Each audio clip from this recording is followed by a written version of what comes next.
there, and welcome to this new episode of the newly rebranded Design Lives Here, aka Isaloto Sessions. We are here to share knowledge, innovative ideas, and inspire. So if you enjoy our chats, please make sure you subscribe to this channel or follow us, like our videos, and why not even leave a wee comment. Thank you. We can't do this without your support. So let's dive into today's conversation. Hello, Stephen. Oh, hi there. I didn't know you were coming today. You were not expecting me. I was actually. I couldn't sleep last night in anticipation of you coming. That's so kind. So this is Stephen, my new friend, Newton Properties chairman. Chairman, I started Newton 25 years ago. Yeah. I'll sit here so I can listen to you better. Yeah, I started Newton 25 years ago. It has been a bit of a success story. We've got different ideas and ideals about business. And we continue to develop our ideas because that's what I'm like. I mean, a good business never stands still. Yeah. You don't change for the sake of changing, but a good business should always be progressive. And I'm a very progressive older man. You're a very progressive older man. I second that. Do you? Thank Yeah. you. Thank you. And that's a compliment coming from somebody like yourself. You mean as young? No. Yeah, you've got a youthful approach to things. I mean, it's funny, actually, with tech and things like that, I just don't get it. I don't understand it. But you know what I do get? I know what it needs to do for me. Sure. And so we're really driving things forward. And this has become a very exciting time. It's been the most exciting time in the 25 years of this business is now. This month, January 2026, has been exceptional in all elements of our business. And there's more to come. And you did retire at some point, right? And then you came back. Yeah, I retired at 60 and I disappeared off and lived in Bali for 8 years. Yeah. I came back 2 years ago now, and family, being a grandfather, and allied to that, Bali had become incredibly popular and unbearably popular.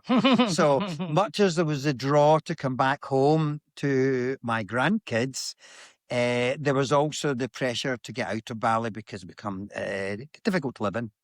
But what an adventure I had for 8 years. But then you brought back new energy. Yeah, exactly that. And one of the things we're looking at as a company is that when people have had a long stint with us, 20 odd years with us, we're looking at, this is a dream, but we're looking at the idea of giving them one year's sabbatical paid. Yeah. That they can go away, they can live. And actually, this comes from my experience. It's not to recharge your batteries, it's to reinvigorate yourself. And that's what I think. I think we've always got to be looking at people. The foremost thing in any business, I believe, is people, and to have a genuine, honest to goodness approach to that, and to be doing things from your heart, not because you think you should be doing it, not because you see the competition doing it. That's not what it's about. It's doing it because you're dying to do it. And that's what we're up for. Right. So this year, you're going to be sponsoring the Herald Property Awards. Yeah. Why did you choose that? Apart from me being involved, being the judging panel, obviously. You didn't even know me. You had decided you were supporting the awards this year. Why is that? Well, actually, our connection came through the Herald Property Awards. Sure. Because I listened to the Herald and they spoke about this girl, Sarah Valley, and honest to goodness, I thought, I've got to know her. And they were telling me what you were doing with them. I thought, I'm impressed. And I just contacted you through LinkedIn, as you remember. Yes. A couple of days later, you're up in my office and we connected. I think I messaged and said, heard all about you. You and I should meet. And then when we did meet, you said, you're dead right, Stephen. I wish I'd met you years ago. So why the Herald Property Awards? There's so many awards in the Yeah. I think that it's important. They seem to be very driven. The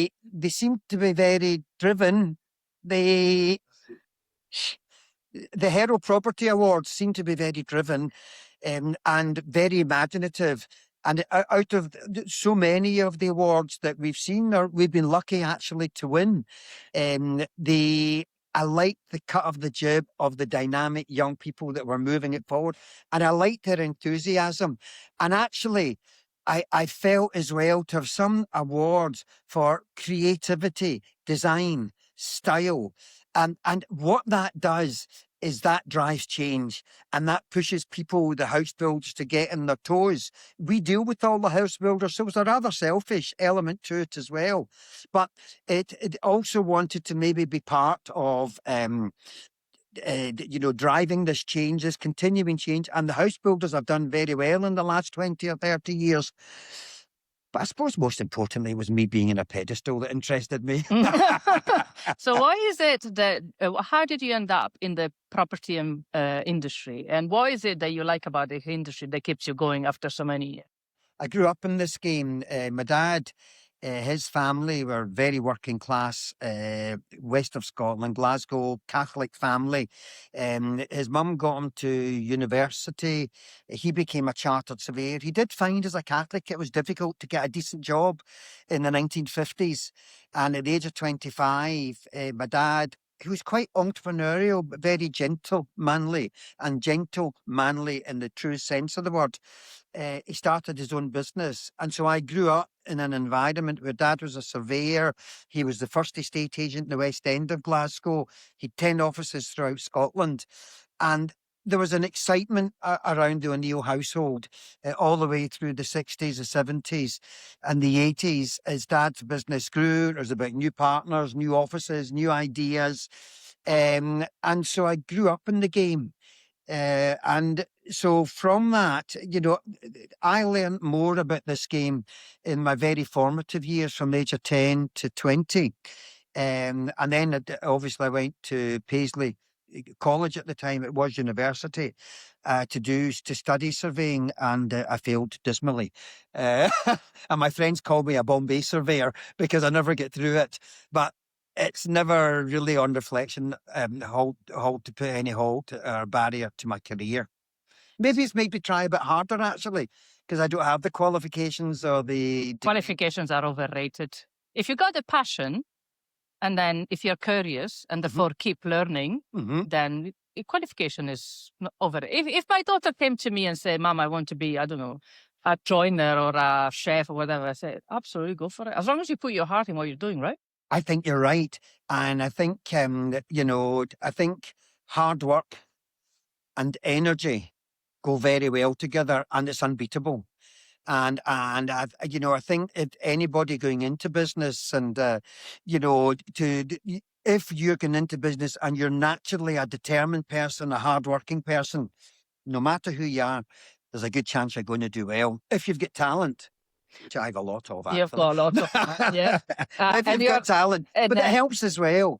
And actually, I think also the ability to change and the ability to listen. People say, I don't listen and I'm a talker. I maybe don't appear to listen, but I hear everything. Right. Listen, Newton is incredibly successful. You've got offices all throughout Scotland, and you keep acquiring other businesses to get bigger. So what's your strategy? You talked about keeping 30%, reinvesting 30%, and 30% keeping it into as an emergency for, Yeah, we we've bought 15 companies in the last 17 or 18 years since Newton started in 2001. Our profit policy right from the beginning was 30% of the profits would be kept in the business as reserves. 30% of the profits we'd set aside for corporation tax, and 30% of our profits would be distributed as dividends. So what we did do, of the 15 companies, 14 of them we bought from reserves, and we didn't expose ourselves to bank debt until last year for the first time ever. We've always bought not from cash. We're not minted. We're good savers. Yeah. And we bought from our savings. Now, come on, in the early days of the game, we actually only, we're buying little companies, little business, because that's what we could afford. It was a fraction of what the profits were. But we've built up in the last few years to buying some chunky operations, and there's one on the go at the moment, which is chunky. So another element of your success is how you take care of people. You said people are important earlier on. So whether it's your clients or the tenant of the properties you manage or your staff. It's fundamental. It's the be all and end all. I mean, the secret of a good business is getting everything right. So it's not just one element, but up there at the top is the people, and we've got just under 100 staff throughout the country. We've got some really quite wacky initiatives. You know, it's a stressful job, and we've got to try. I believe in my, not my CEO, and the CEO, a very talented CEO we've got, Vinnie Goldie. We both wholeheartedly agree that if we can spoil our people a little bit, give them a lovely place to work. And, you know, the benefits we have are things like a day off on your birthday. We're the only company in the country that actually you get 4 hangover tokens a year. Yeah, that's a really interesting point. Right? Every hangover token's worth an hour. And actually, for those mad nights that you meet a pal of yours after work, and then you get home at midnight and you think, I've been out too long, you can phone in and use 2 of your hangover tokens and come in at 11 o'clock. At least I get you into work and your hangovers may be cleared.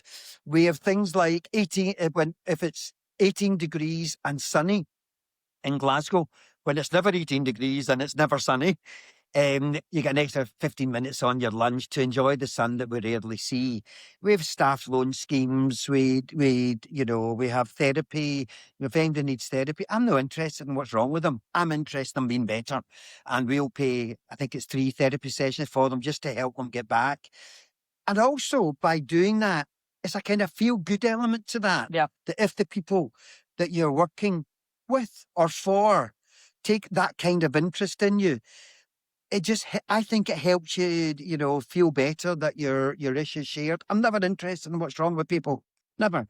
You're also a big fan of women in business. Yeah, very, very much so. I did write a book once about women in business, which was so badly written it wasn't published. But I was booked to do a TED Talk in Belgorod in Russia.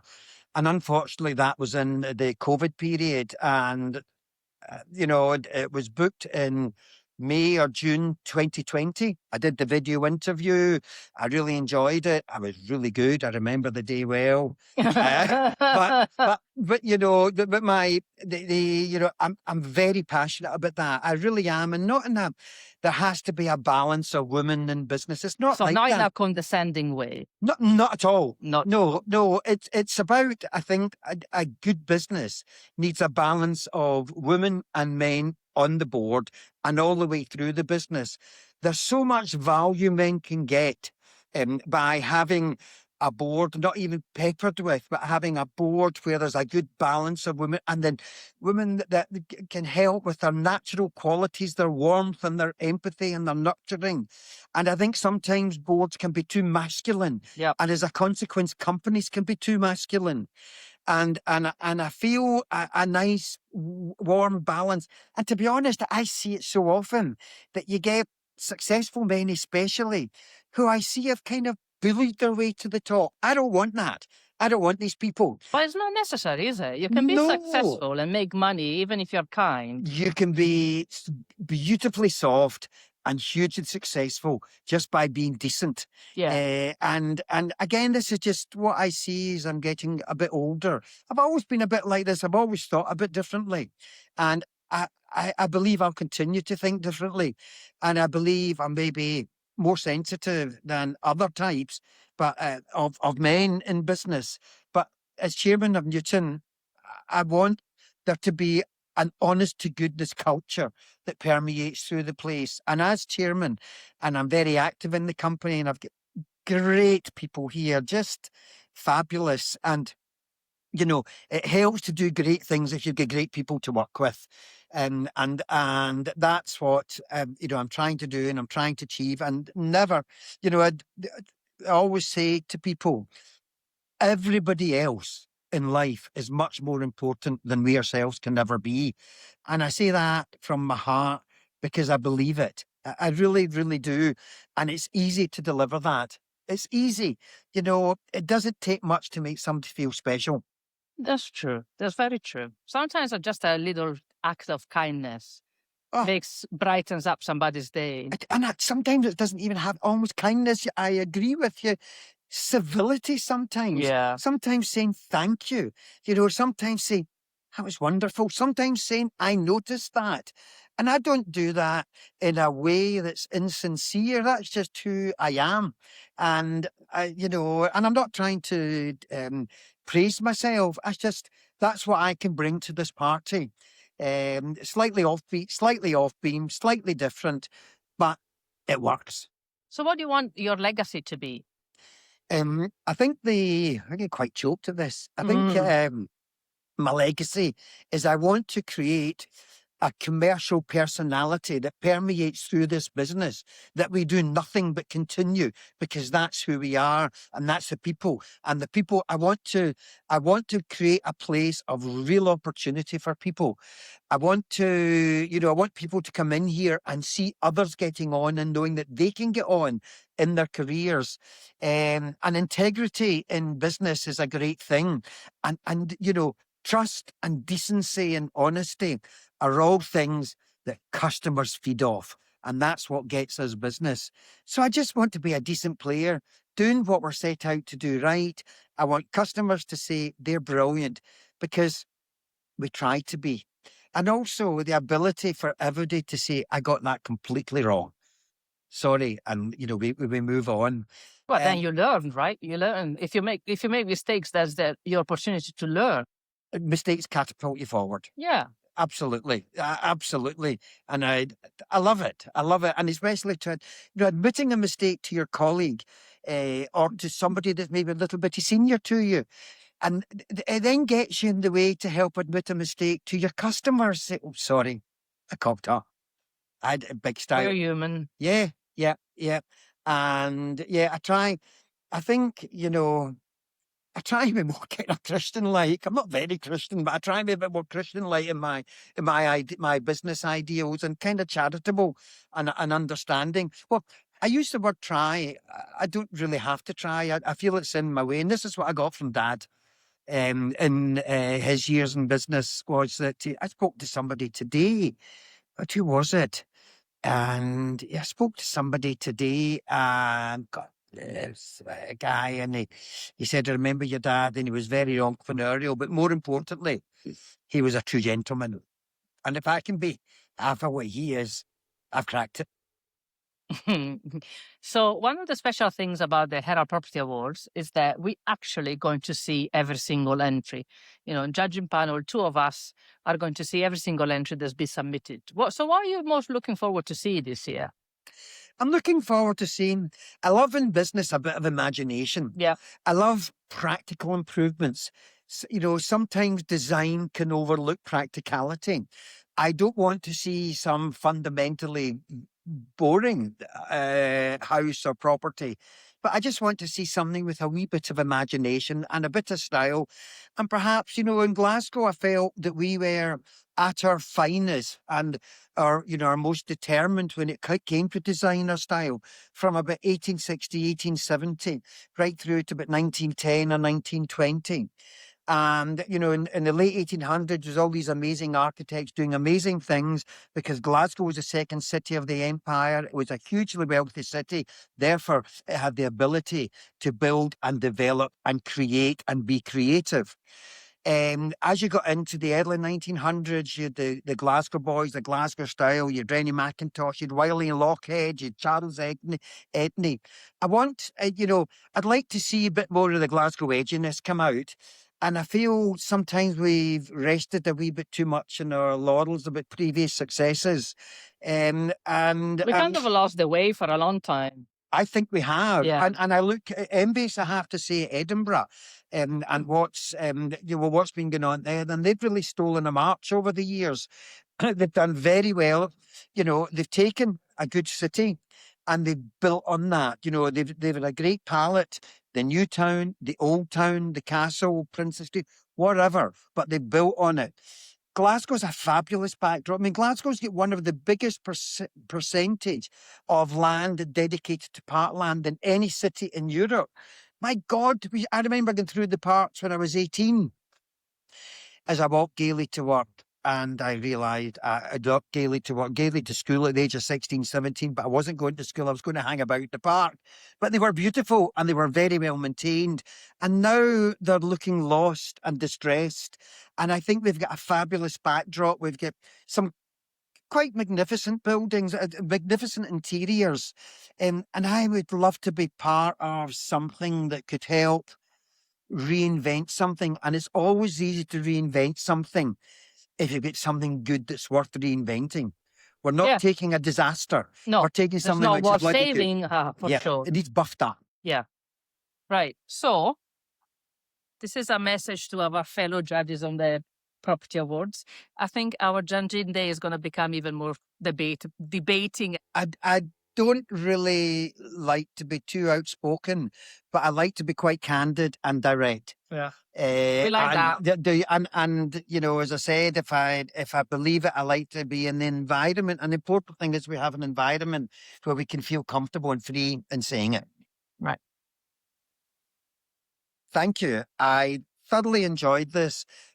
Like the opportunity of talking about myself, I'm told, but that was great. Thank you, Sarah.